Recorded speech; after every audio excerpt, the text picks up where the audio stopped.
Hello viewers, this is our fourth lecture on primary pollutants. The primary pollutants further classified as number 1 particulate pollutants. Particulate pollutants are those particles whose size is more than 0.01 micron. These can be droplets of liquid as in fogs and mist or solid particles like soot or those solids in smoke. The several types of particulate pollutants are aerosols, dust, fog, fume, haze, mist, smoke, and soot, etc. The main sources of these particulates are natural sources like drafts, high winds, wind section over oceans and seas create salt sprays. Particulate matter from forest fire is most unburnt carbon and has particles of size almost equal to smoke particles. Natural particles also contain silicates, carbonates, and organic materials such as pollens, seeds, fungi, and microorganisms, etc. And second is anthropogenic sources. Anthropogenic sources of particulate matter mostly formed due to incomplete combustion of fuels and leftover material such as when fossil fuels burnt in power stations, internal combustion engines, household cooking, then also generate particulate matters. The household sources, agriculture sources, and industrial sources also generate matter which are very hazardous to human beings. And third one is gaseous pollutants. The gaseous pollutants are SO2, Cl2, NOx, mercury, organic vapors are miscible with air which termed as gaseous pollutants. Some of them generated during combustion and some comes from process industries. Fourth one is sulfur containing compounds. The major sulfur containing compounds in the atmosphere are carbonyl sulfide COS, sulfur dioxide SO2, hydrogen sulfide H2S, carbon disulfide CS2, sulfates and dimethyl sulfide etc. Fifth is nitrogen containing compounds. These are the compounds which contains nitrous oxides N2O, nitrogen oxide NO, nitrogen peroxide N2O2 and ammonia NH3 etc. Number 6 is carbon containing compounds. These are of type of organic carbons and inorganic carbon compounds. Organic compounds also called as hydrocarbons. They are made up of carbon atoms in combination with hydrogen, oxygen, nitrogen, halogen, etc. There are over 60,000 hydrocarbons in use.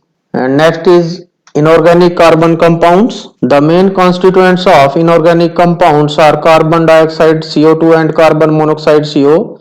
These are the most abundant air pollutants present in the troposphere. Carbon monoxide is colorless, odorless, and poisonous and produced by the incomplete combustion of fuels. Carbon dioxide comes in the atmosphere during respiration of living bodies and by the decomposition of organic matter. The combustion of fossil fuel is also the cause of carbon dioxide. And next is our secondary pollutants.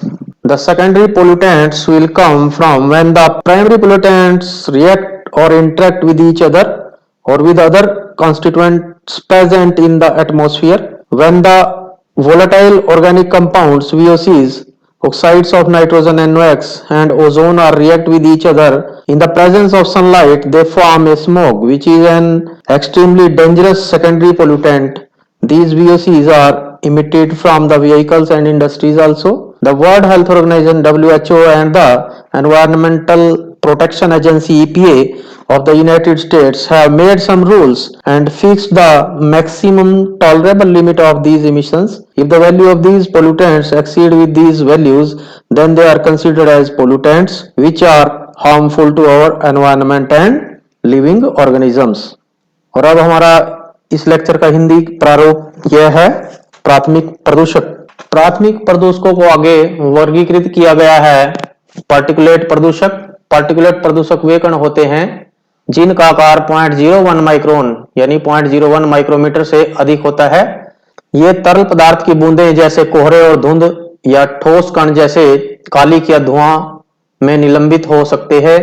कई प्रकार के कण प्रदूषक हैं, aerosol, धूल, कोहरा, धुआं, धुंध और कालिक आदि। इन कणों के मुख्य स्रोत प्राकृतिक स्रोत हैं जैसे सूखी तेज हवाएं। महासागरों और समुद्र पर हवाओं की क्रिया नमक स्प्रे बनाती है। जंगल की आग से निकलने वाला कण पदार्थ सबसे ज्वलनशील कार्बन होता है और आकार में लगभग धुएं के कणों के बराबर होता है।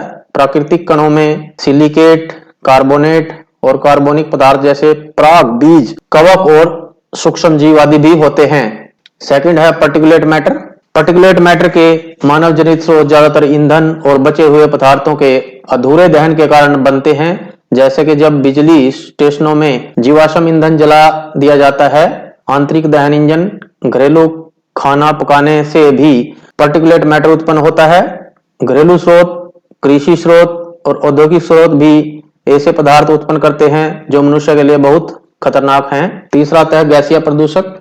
गैसीय प्रदूषक SO2, Cl2, NOx, पारा, कार्बनिक वाष्प वायु के साथ मिश्रित होते हैं, जिन्हें गैसीय प्रदूषक कहा जाता है। उनमें से कुछ दहन के दौरान उत्पन्न होते हैं और कुछ औद्योगिक प्रतिक्रिया से आते हैं।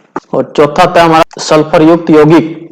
वातावरण में प्रमुख सल्फर युक्त यौगिक carbonic sulphide COS, sulphur dioxide SO2, hydrogen sulphide H2S, carbon dioxide CS2, carbon disulphide CS2, sulphate और डाइमिथाइल सल्फाइड आदि हैं। नाइट्रोजन युक्त यौगिक ये वे घटक हैं जिनमें nitrous oxide N2O, nitrogen oxide NO, nitrogen peroxide N2O2 और अमोनिया NH3 आदि होते हैं। और हमारा सिक्स्थ है कार्बन युक्त यौगिक। ये कार्बनिक यौगिक तथा कार्बन यौगिक के प्रकार होते हैं और इसमें पहला प्रकार जो आता है वह है कार्बनिक यौगिक।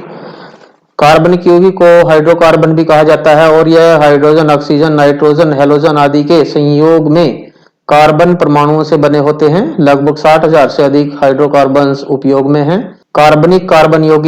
कार्बनिक यौगिक के मुख्य घटक कार्बन डाइऑक्साइड और कार्बन मोनोऑक्साइड हैं। ये एक सौरमंडल में मौजूद सबसे प्रचुर वायु प्रदूषक हैं। कार्बन मोनोऑक्साइड रंगहीन, गंधहीन और जहरीला होता है और ईंधन के अधूरे दहन से उत्पन्न होता है। कार्बन डाइऑक्साइड जीवित निकायों के श्वसन के दौरान और कार्बनिक पदार्थों के अपघटन द्वारा वातावरण में आती है। जीवाश्म ईंधन का दहन भी कार्बन डाइऑक्साइड का कारण है। और दूसरा हमारा आता है माध्यमिक प्रदूषक। द्वितीय प्रदूषक तब बनते हैं जब प्राथमिक प्रदूषक एक दूसरे के साथ या वातावरण में मौजूद अन्य घटकों के साथ प्रतिक्रिया या मिलन करते हैं। जब नाइट्रोजन और ओजोन के वाष्पीकृत कार्बनिक यौगिक ऑक्साइड एक दूसरे के साथ सूर्य के प्रकाश की उपस्थिति में प्रक्रिया करते हैं तो वे एक समाग बनाते हैं जो एक अत्यंत खतरनाक माध्यमिक प्रदूषक है। ये वाहनों और उद्योगों से भी उत्सर्जित होता है।